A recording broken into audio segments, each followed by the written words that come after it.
airplanes. Those sound like interesting stories. Yeah. This is for what class? What class is that? Corporate finance. Corporate finance. Who's your professor? Ron. Oh, he tells you about Navy. He's a Navy SEAL. He was a paratrooper in the army. I'm powerful for you. But he almost Oh, wow. He talks about his stories about, jumping out of airplanes and... Okay. He related it to the materials, but But actually, he related it to the But class how? somehow. Like, he related it to corporate finance. I don't know how that. I don't know how he did, but Somehow. it was part of the lesson. Wow. That sounds hysterical. Alright, so let's continue with our cost curves. And I was thinking about this during the break. There's a number of other definitions we need to throw in the mix, but I always deliberate about, do I just give you the definitions or do I jump straight to the curves? So I decided I'm going to jump straight to the curves, and we're going to think about understanding them, and then we're going to fill in any definitions that we need. So we're going to look at our total cost on this curve, which is about, 3 or 4 pages, 2 or 3 pages ahead. And we're going to compare that to our quantity of output. So as we produce more, our cost is going to go up. That, of course, makes sense. Now this red thick line is our total fixed costs. So we've got a factory, we've got an assembly line, we have to buy that stuff no matter what. No matter how much we produce, we have to pay the $100. This blue line is our total variable costs. Talk about employees, fees for various things as we produce more and more. And obviously that's going to start at 0, or that is going to start at 0, because if we're producing 0, we have 0 variable costs. And that, of course, is going to go up as we produce more. And our total cost is going to be our variable cost plus our fixed cost. That also is going to go up as we produce more. And the difference between them is going to be the total fixed cost. That make sense? Right, so we didn't need to go into any of those detailed explanations. You've got that. Let's move on to the next more interesting curve. This is going to be short-run cost curves. We're going to look at the quantity of output at the bottom. Same thing, cost per unit. So we've got this MC as marginal cost. ATC is average total cost. AVC is average variable cost. AFC is average fixed cost. And let's look at these one by one. So marginal cost, MC. Can anyone guess what that is? We've talked to marginal. It was in one of our definitions before, but let's just make sure. What is marginal cost? Oh, it's not. I guess it's one of those definitions. But anyway, it's the cost of producing one more unit. It would start at 0 and go on as we increase quantity. And what it does often is it will decrease initially and then increase at some point. And the reason it typically decreases initially is that synergy we might have been talking about with adding an extra worker, with sort of making better use of the workspace, with just finding the optimum amount of a way to produce. So as our quantity increases in this graph, our cost for producing each unit decreases. It starts up at like 55 and then goes down to like 15. All right, so producing this from this unit to this unit is $15 rather than the cost being $50. But then it starts to go up because the factory gets crowded. We have to pay overtime, we have to deal with the unions, various things happen. And the marginal cost increases. Now let's look at this average variable cost. Now the average variable cost has a lot to do with our marginal cost because as we're producing more units, we have to use variable inputs and we have to incur those expenses. What the average variable cost does is it tracks the marginal cost curve. So the marginal cost is below average variable cost It is bringing the variable cost down. So the cost of producing one more unit, the marginal cost, is less than the average. Then it's going to bring the average down. And these two graphs touch at a minimum point. Minimum point for the average variable cost. Because as soon as the marginal cost is above the average variable cost, then it is pushing this average cost up. Does that make sense? So the marginal cost, when it's lower than the average variable cost, pulls it down. When it's above the average variable cost, pulls it up. And the same thing is true for the average total cost. And the total cost is just the variable cost plus the fixed cost. So if the cost, the marginal cost, the cost of producing one more unit is less than the average total cost, then it's going to bring the average down. At any point, if it's higher, it's going to bring the average up. Does that make sense? So the average variable cost and the average total cost touch the marginal cost curve at their respective minimum points. You got it, Lonnie? The only other thing I want to point out on this curve, is do you see how this is the average variable cost and the average total cost? Do you see how they're getting closer and closer together as you produce more units? See that they start like really far apart and then they get closer and closer together? What's happening there is we're dividing the total fixed cost by more and more units. So it makes our factory worth it if we are able to produce 10 units rather than 2 units. Because our cost per unit that we spent on this factory was divided by 10 rather than divided by 2, which is going to be a bigger number. So the average total cost and average variable cost get closer and closer together as we produce more and more units. Now, the next thing I'll point out is that this is a short-run cost curve. And we're going to produce, in the short run, whatever makes the most sense, but we're also going to think about how we could get better economies of scale, how we could produce more, because look how our marginal cost is increasing rapidly as we get to 8, 9, 10 units. But suppose we have that sort of demand, and it could be profitable if we can build a bigger factory and produce the 8th, 9th, 10th unit at a lower marginal cost. So what we could do in the long run is we could build a bigger factory, and then we shift this marginal curve to the right. Marginal cost curve to the right. I'm going to skip ahead to that. All right, this is 3 or 4 slides ahead because I want to give you the big picture and we'll fill out some details before that. So in this slide, we have 3 different short-run average cost curves. In this first example, there are different colors here, but this is our short-run average cost curve in this particular factory. Suppose it's this U. So as we're producing 2, 3, 4 units, we're decreasing our average cost because our cost for producing one more unit is lower. All right, we're gaining efficiencies at that point.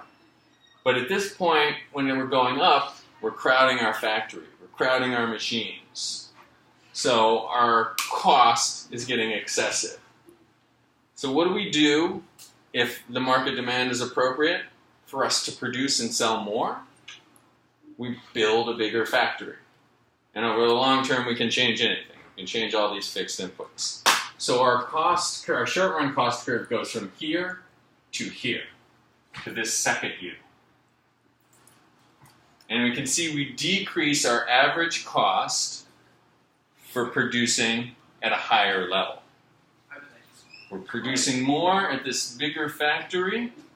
We can produce at that lower cost.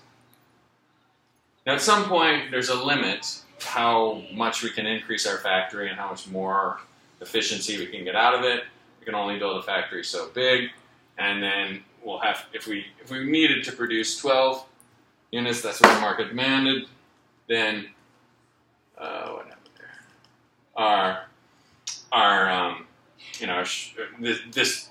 We wouldn't be as efficient as we were at producing at this point. Does this make sense? So this is just different. I like to think of it as different size factories that we could have over the short run. So we could also just draw a curve that traced these and call that our long run average cost curve. And we could look at the minimum point there, and we could say, all right, this is the minimum point on our long run average cost curve. And this is where we would ideally be saving the most, be the most efficient with our production. So a long run average cost curve is essentially just a collection of different size factories. And we're going to call that, we're going to look at that in terms of our economies of scale or our diseconomies of scale. And as we're analyzing what we can produce the most efficiently, the most affordably, we're going to say that if we have a small factory such as this, we could build a larger factory, decrease our cost per unit of production, and from here to here, we have economies of scale. Right at the middle point, we have just constant returns to scale, suppose. And then as we build a larger and larger factory, we have what we'll call diseconomies to scale. So here's the point where we would identify opportunities to say we could decrease our total average cost with economies to scale. And that would be cool. We could save money that way. But here we couldn't build a bigger factory. Even if we could build a bigger factory, we'd be tied down with paperwork. It just wouldn't work with our production model.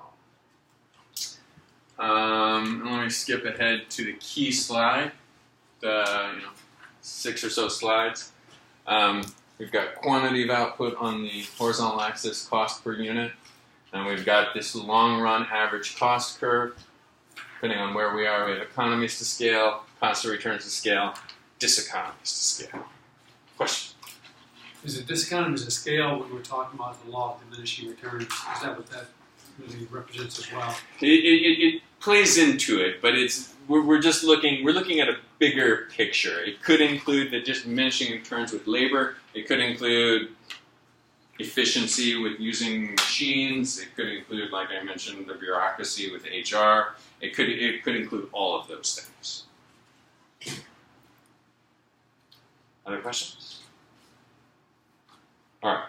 So small size factory, we may have economies of scale. As we get to our maximum capacity, we have diseconomies to scale. And I think I wanted to give you those graphs, because if you understand that, we can just scroll back and make sure we didn't miss any important definitions, and we can get on to what I think is the more important and the more fun stuff in the next chapter. But I think we've got it. Let me just scroll back here. We started with some definitions. We had fixed costs, we know what they are. Variable costs, we know what those are. Total cost, we add the fixed cost and the variable cost together. And then we can average everything by taking that metric divided by the quantity. And as economists, we want to look at the average a lot of the time. That's going to tell us how much for any one unit we should produce in the optimum capacity. So we can take average of everything, just divided by quantity, average variable costs, divided by quantity. And our average total cost, we could take the total cost divided by quantity, or we could add the average fixed cost plus the average variable cost. And then the marginal cost, that's what we got started with. That's what we said is going to be key to our analysis. The cost of producing one more unit, marginal cost. We have some math. We have this slide that we started with that I think we understand. we have this slightly more important slide for our purposes because this is going to be, we're going to, in the next chapter, see how this is the individual firm's supply curve. We have that summed up. And we have our long run, we have our different short run average cost curves and our long run average cost curve. And at some points on that long run average cost curve, we may have economies of scale. At some points we may have constant returns to scale. At some points we may have diseconomies of scale. Okay. All right, so I feel like the next chapter is where we can put this all together in a more exciting, useful way. But I didn't. If I rushed through any of that, if anyone is anyone confused by that quick analysis there? Are we feeling okay with that? All right. So let's talk about how all these cost curves work in our perfect competition model. So perfect competition is essentially what we've been talking about the whole time with our supply and demand. Competitive markets are going to determine these prices. We'll talk about some other things that are not perfect competition later in the course, like monopoly and so forth. But we'll characterize perfect competition as a large number of small firms. For now, we're going to say we have homogeneous products, which means that if you have a company and David has a company, you're selling the same product. I have no incentive to buy your product versus his product. Just whichever one's cheaper is the one I'm going to buy. And very easy entry and exit to firms. This is what we'll call perfect competition. We talked about this a little bit last time. I said, if someone's able to move into town and set up shop, then they're going to be able to create the supply that's going to find a good equilibrium price. If there are barriers to entry, then we won't have what we would consider an equilibrium price created out of true competition. Large number of firms. The key thing about a large number of firms is that no one firm can establish price. All the firms together establish price, and any one firm is a price taker. I mentioned this with the perfectly elastic demand curve. Any one firm will face a perfectly elastic demand curve. So if a firm charges a little bit more, they'll sell nothing. Like if you charge a little bit more, I'm going to buy everything from David. And they have no incentive to charge less.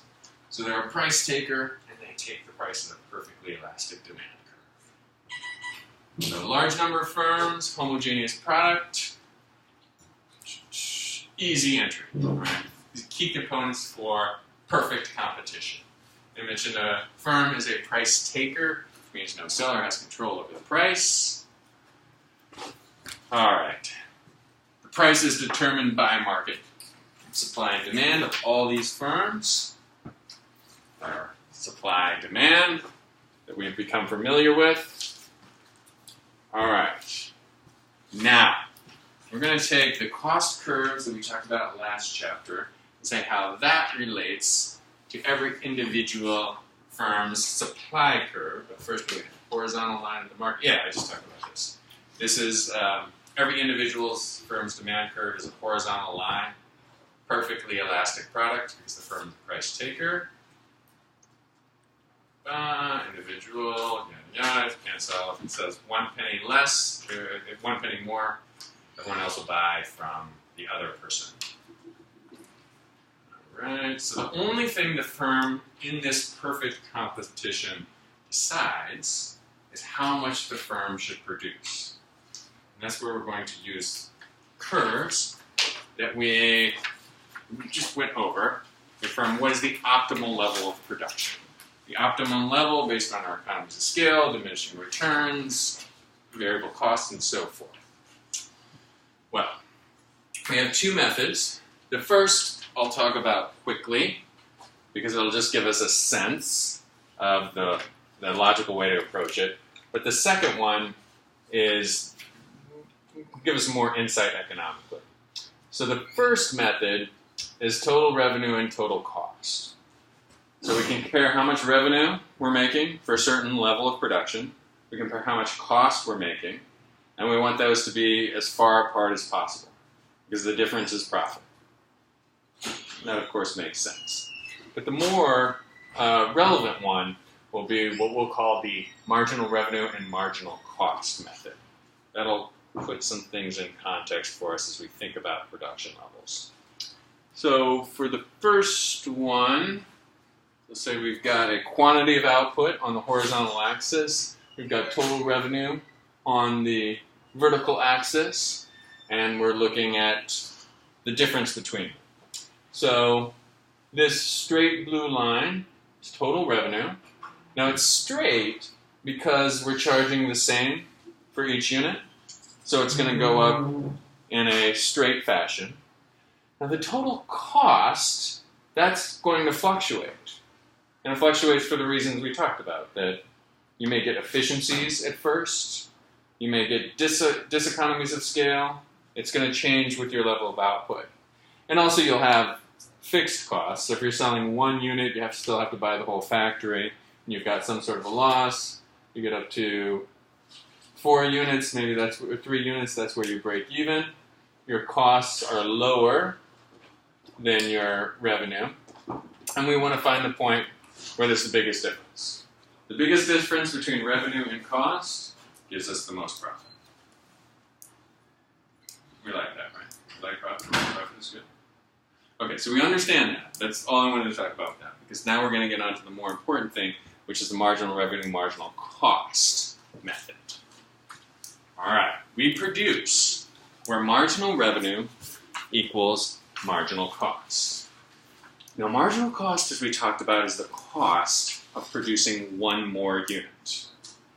Marginal revenue is the revenue we get for selling one more unit. So if the price is $12 and we sell 1 unit, we get $12. Right? And what we want to do to maximize our profit is produce all the way up until the point where it costs us almost exactly $12 to produce that unit. Now this sounds simple, but when we look at it, we'll see how it gives some insightful information about production levels. But when we agree that if it's costing, if we're able to get revenue of $12 and it only costs us $11.75 to produce something, we would want that extra profit, right? So we want to produce where marginal revenue equals marginal cost. All right, so marginal revenue we talked about is the total revenue from the sale of 1 additional unit.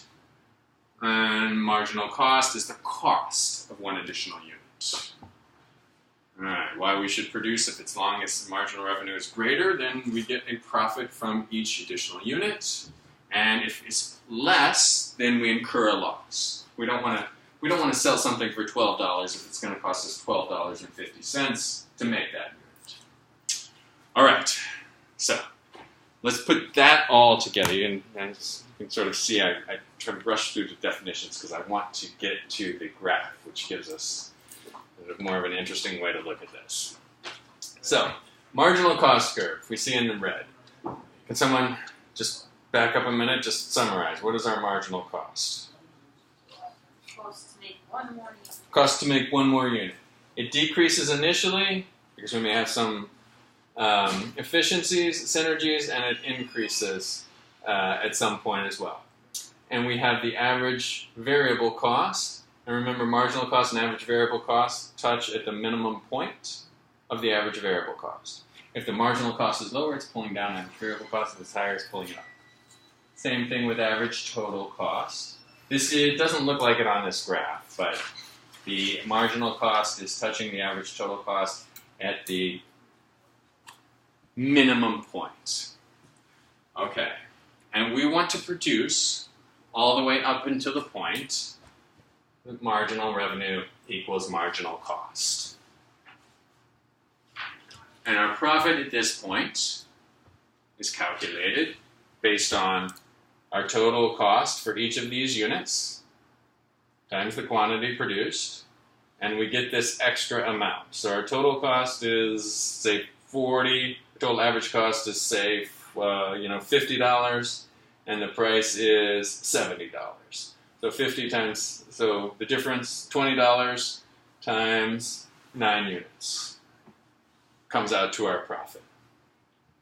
Now what happens there's a couple interesting things that happen. Is that this profit of $250 is our economic profit.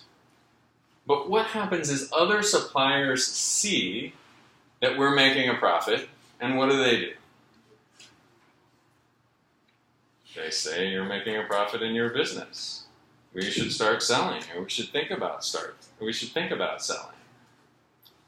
So these curves, this marginal cost, which is essentially our supply curve, will shift to the right as more suppliers get in this business. The whole marginal cost curve for the entire industry will continue to shift right, and it will basically drive the profit down. It will converge. The marginal cost will converge to the average total cost, and this profit will be eliminated. And that may sound like a bad thing, but remember we said a normal profit just means maximum efficiency allocation of resources. So this firm and every firm that is involved in this business could not be making any more money anywhere else. So, back up a minute. We're producing where marginal revenue equals marginal cost. We're initially making a profit. But there's a bunch of other firms that have this exact same, not exact same, but close to same marginal cost curve. They may have this close to same average cost curve. And the more firms that get into the business push this supply curve to the right. So what happens when we push the supply curve to the right? What happens to price? Price was here before. New equilibrium is here. Decrease the price. Fantastic. All right. That's an important concept that happens. The other concept that happens is, remember we talked about that long-run average cost being that big U shape, where we might have economies of scale if we build a bigger factory. We might have constant returns if we're at that point when it doesn't matter. We might have diseconomies of scale if we're starting to get crowded in our factory. So at the same time, we, in our factory, will start building such that this average total cost shifts as much to the right as is optimal for that level of production. So more suppliers are getting into the market. They're pushing this marginal cost curve for the market to the right. And we are building bigger factories that push our average total cost as low as possible. But anytime there's a profit, anytime there's an economic profit, in perfect competition, more suppliers are going to get in. Because they're saying, you're making an economic profit. And we could make an economic profit where we're not now. So, I know it's kind of depressing to think about because we're MBA students. But this profit will be eliminated in this perfect competition model. Now, it gets better, because as we think about other topics later on in the course, we'll think about how you can maintain the profit. And then, of course, when you take your marketing class, you'll say, this is how we can differentiate my product from your product so we don't have homogeneous products so I can still keep my profit. But for now, it's just the theory. So again, key points. Marginal cost curve for any one firm. This could be added together to be all the firms. This will be pushed to the right and decrease that profit. At the same time, the total cost curve will be pushed to the right until we get the optimum level of production. The lowest amount per unit. All right, so price. So suppose, okay, the other important concept I need to tell you, suppose the price marginal revenue is below minimum average variable cost. Okay, so a minute ago, this marginal revenue was up here, and we were producing where marginal revenue equals marginal cost.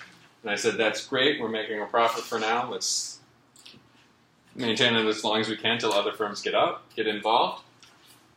But the question now is, what if marginal revenue is below the minimum point on the average variable cost? Do we still decide our production output by using the marginal revenue equals marginal cost method? The answer is no, we do not. We do not because, think about it, it's impossible for us to get our average cost below the actual price. Even though we're producing and we're getting our average cost lower, we're still incurring a loss. So with this average total cost, we're incurring a big loss for this unit, a smaller loss for this unit, smaller loss for this unit, smaller loss for this unit, really small loss for this unit, and now we're all of a sudden bigger loss, bigger loss, bigger loss, bigger loss. We're never cutting in to we're never decreasing we're never really cutting into our initial fixed costs because our average variable cost never gets below the market price. Does that make sense? So, how do we decide how much we're going to produce? We produce where marginal revenue equals marginal cost. But what if marginal revenue is below average variable cost? We shut down the firm, assuming we don't think that the market conditions are going to change.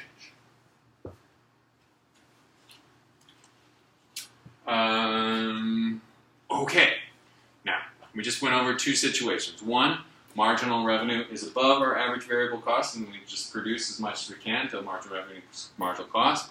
And then I said, well, what if marginal revenue is below average variable cost? Third situation, what if it's in between, so to speak? What if this marginal revenue is above average variable cost, but is below average total cost? So I want to just pause for a minute, because I know I've thrown two examples at you. I want to give you a chance to look at this and think about how you might answer this. It's okay if we don't get it right on the first time. These graphs, it's good for us to start being as proactive as we can. So, someone want to take a look at this top curve and just walk me through each step. Should we do it that way? Let's do it that way. All right, so this red line here, what is this red line? Luke. Marginal cost. Marginal cost, all right, the cost of producing one more unit. This blue line here, what is that? Marginal revenue. Marginal revenue. All right, and our normal rule is we produce where marginal cost equals marginal revenue, unless average variable cost is below or is above this minimum, is higher than the marginal revenue. All right, and this average variable cost. All right, why does this get lower as units of production increase and then start to get higher? Average variable cost. Why does it get lower and then start to get higher? Lonnie. Because the marginal cost is pulling it down. And then marginal cost is pulling it up. Yes. All right. And then we have this average total cost curve. What is that? How do we calculate that figure? Well, I'll tell you, average variable cost is a component of it, but we add something else to it. Fixed costs. Fixed costs, exactly. And we talked about how these two get closer and closer together as we produce more quantity because we're dividing, say, the initial cost of the factory by total number of units.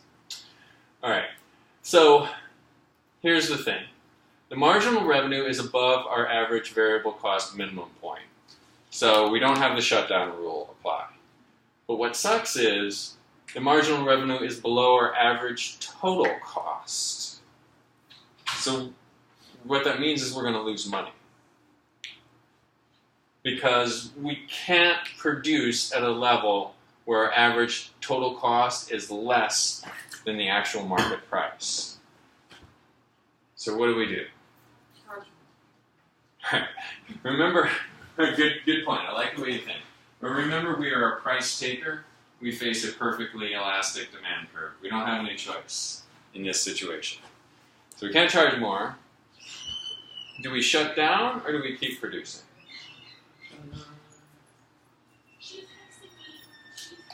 That's difficult. I mean, you're incurring losses, but assuming your variable costs may decrease, Well, your variable cost. you may, So end what? up benefiting, but you are incurring loss. So I would say shut down. Okay, so look at what happens here when we get to this point where average variable cost is less than the marginal cost, the price of the product. At this point, we have started to offset our fixed costs. So, say the market price is $12, we're able to produce $11 per unit. So that means for our 6 units, we have $6 that we can now put towards our fixed cost that we didn't have if we hadn't produced anything at all. So we have slightly offset our fixed costs because we produced in the first place. So the theory is here that we produce in order to minimize our losses in the short term. And in the long term, either we're going to sell off our factory, get out of the business, or we're going to think about if we can build a bigger factory to be more efficient, to decrease everything for us. Okay, so we just went over 3 scenarios.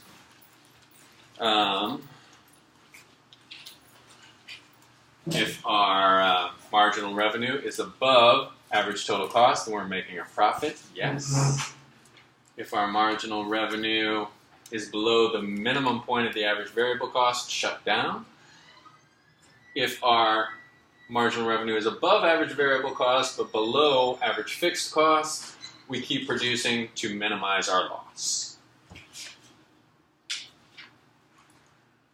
All right. So this next concept I already started talking about a little bit. I mentioned that this marginal cost is an individual firm's supply curve. Because that's how much we would supply, or the firm would supply, based on cost. That make sense to everyone? And each firm has their own marginal cost curve.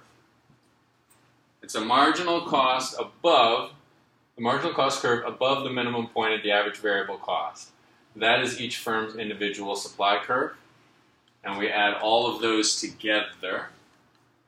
Yeah.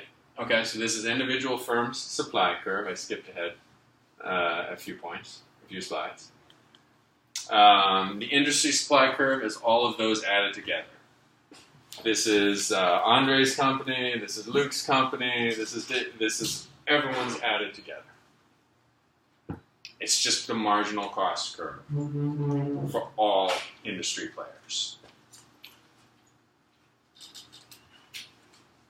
All right, so we're looking at the exact same type of situation we looked at before. We have marginal cost except for all industry players. And we have average total cost in the short run.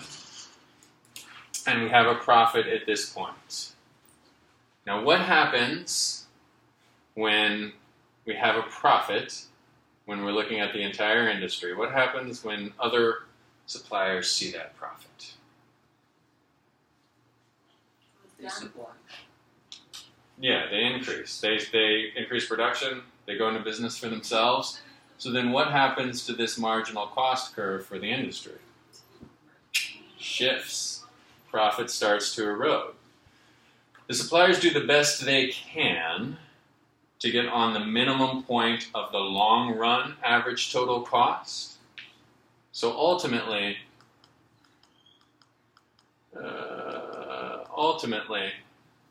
our marginal cost, I'm at pretty much the very last slide.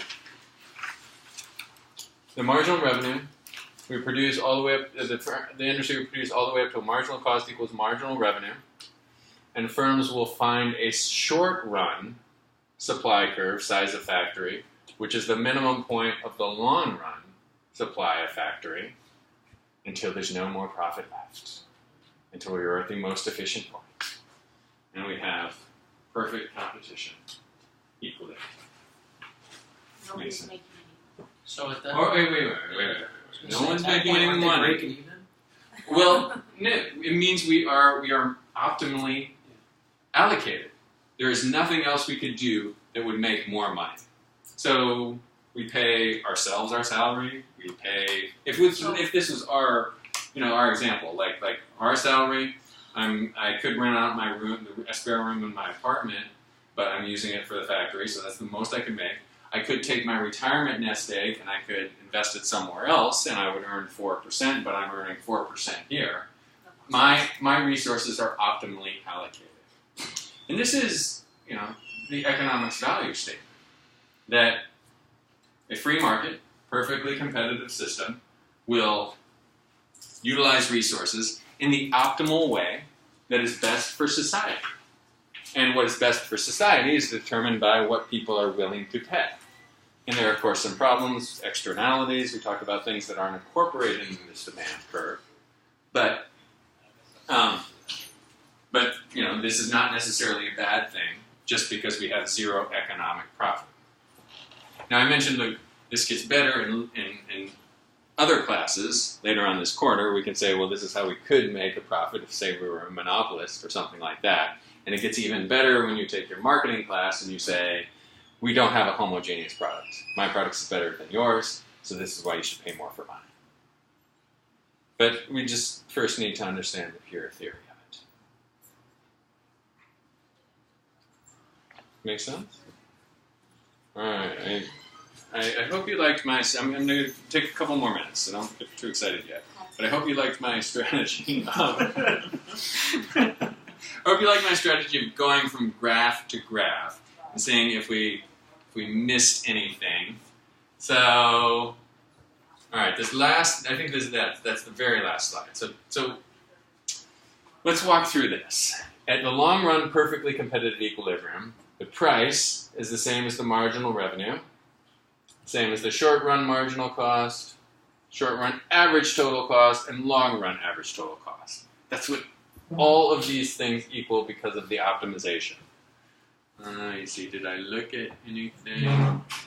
Okay, so this is just the idea of if there's a profit in the market that other firms will get in, what if there's a loss in the market? What if this is not profitable? Then the opposite will happen. Firms will exit. And all these supply curves would shift to the left. And the supply would shift to the left, the price would increase, it would be a more profitable situation. Firms would build smaller, more efficient firms, more efficient factories type of thing. All right, did I miss anything else? Long run equilibrium, normal profit. We know normal profit is not necessarily a bad thing. It just means resources are optimally allocated. Okay, I guess that was my couple extra minutes then. So that's it. So that's some basic nuts and bolts that's going to help us in the future. Think about those curves. Like, just look at those graphs and think about, oh, okay, what's happening there, what's happening there, what's happening there. And let me know if you have any questions. Look forward to seeing you next week. Thank you. Thank you. The quiz should be a little bit easier this week. It's not as many questions. Not any real difficult calculations.